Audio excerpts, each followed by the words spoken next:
I'm Dr. Zaidi from Columbia Asia Hospital, Klang. So, what is blood transfusion? A blood transfusion is when you are given blood from someone else, a donor. Only compatible blood type can be transfused. In general, we have type A, B, O, and AB. For blood type A, can only receive blood type A and type O blood. For blood type B, they can only receive type B and O blood. For blood type O, they can only receive type O blood.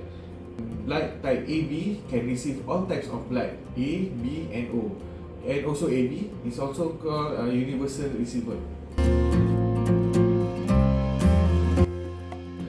The decision to transfuse shall be made based on clinical judgment. The benefits and risks shall be assessed and alternative therapy considered. Among the risks of blood transfusion are the transmission of infectious disease agents and transfusion reactions. The doctor shall discuss and explain the benefit versus risk with the patient prior to transfusion.